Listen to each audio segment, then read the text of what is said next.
तो हेलो बच्चों, हमारे चैनल एजुकेशन बाय रीता में आपका स्वागत है।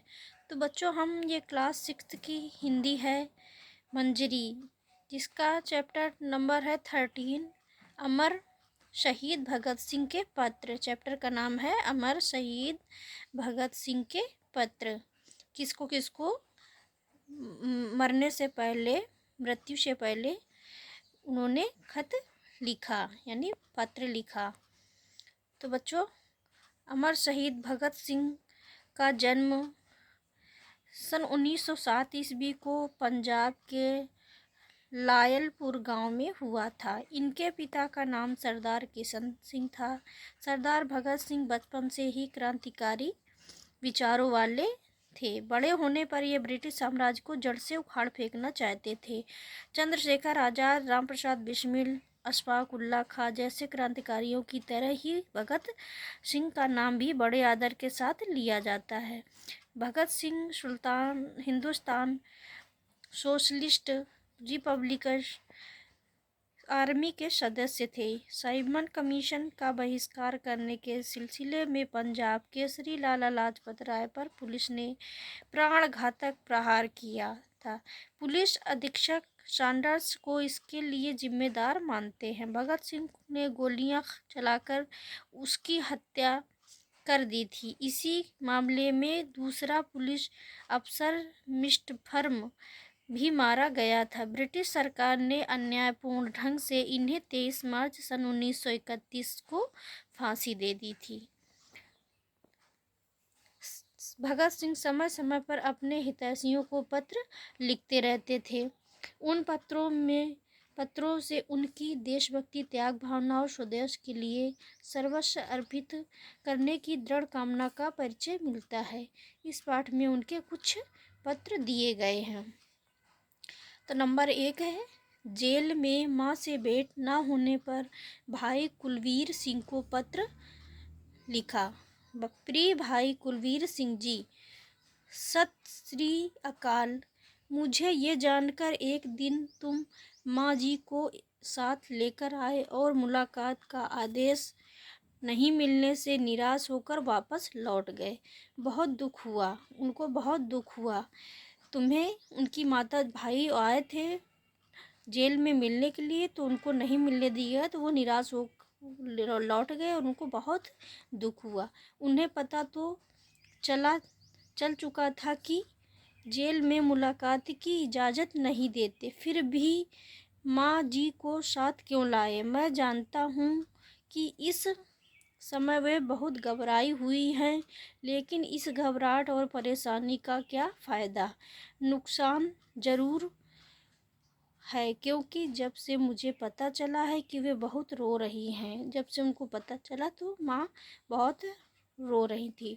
मैं स्वयं भी बेचैन हो रहा हूँ। वो भी स्वयं बेचैन हो रहे थे। कौन? भगत सिंह। घबराने की कोई बात नहीं है, फिर भी इससे कुछ मिलता भी नहीं। कहते हैं घबराने की बात नहीं, इससे कुछ नहीं मिलेगा। सभी साहस से हालात का मुकाबला करें। कहते हैं कि सभी लोग साहस के साथ हालातों से मुकाबला करें। आखिरकार दुनिया में दूसरे लोग भी तो हजारों मुसीबतों में फंसे हुए हैं। उनका कहना है कि दुनिया, इतनी बड़ी दुनिया में हजारों लोग ऐसे हैं जो बहुत सारी मुसीबतों में फंसे हुए हैं, और फिर भी लगातार 1 बरस तक मुलाकातें करके भी तबीयत नहीं भरी, तो और 2-4 मुलाकातों से भी तसल्ली नहीं होगी।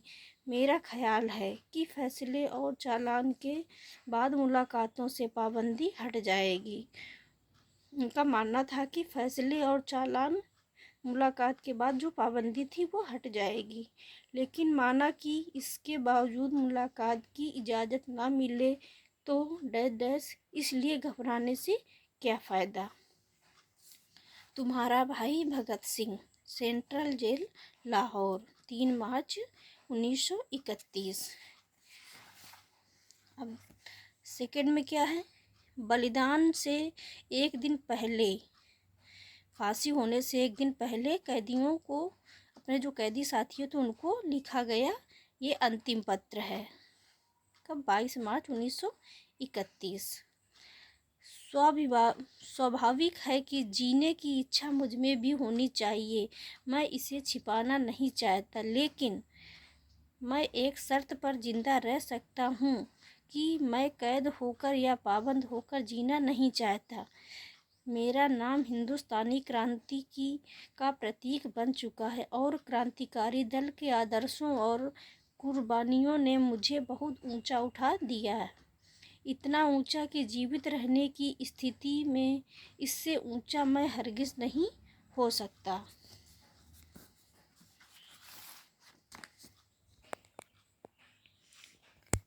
आज मेरी कमजोरियां जनता के सामने नहीं हैं। अगर मैं फांसी से बच गया तो वे जाहिर हो जाएंगी और क्रांति का प्रतीक चिन्ह मध्यम पड़ जाएगा। यह संभवतः मिट ही जाए, लेकिन दिले रोना ढंग से हंसते हंसते मेरे फांसी चढ़ने की सूरत में हिंदुस्तानी माताएं अपने बच्चों को भगत सिंह बनने की आरजू किया करेंगी और देश की आज़ादी के लिए कुर्बानी देने वालों की तादाद इतनी बढ़ जाएगी, क्रांति को रोकना साम्राज्यवाद या तमाम शैतानी शक्तियों के भूते की बात नहीं रहेगी। हाँ, एक विचार भी मेरे मन में आता है कि देश और मानवता के लिए जो कुछ करने की हसरतें मेरे दिल में थी, उनका हजारवां भाग भी पूरा नहीं करा सके। अगर स्वतंत्र जिंदा रह सकता है तब शायद इन्हें पूरा करने का अवसर मिलता और मैं अपनी हसरत पूरी कर सकता। इसके सिवाय मेरे मन में कभी कोई लालच फांसी से बचने का नहीं आया। मुझसे अधिक सौभाग्यशाली कौन होगा। आजकल मुझे स्वयं पर बहुत गर्व है। वो कहते मुझे स्वयं पर बहुत गर्व है। अब तो बड़ी बेताबी से अंतिम परीक्षा का इंतज़ार है। कामना है कि यह और नज़दीक हो जाए। आपका साथी शहीद भगत सिंह। तो बच्चों, आपको ये वीडियो कैसा लगा? अच्छा लगा हो तो लाइक करना। Thank you.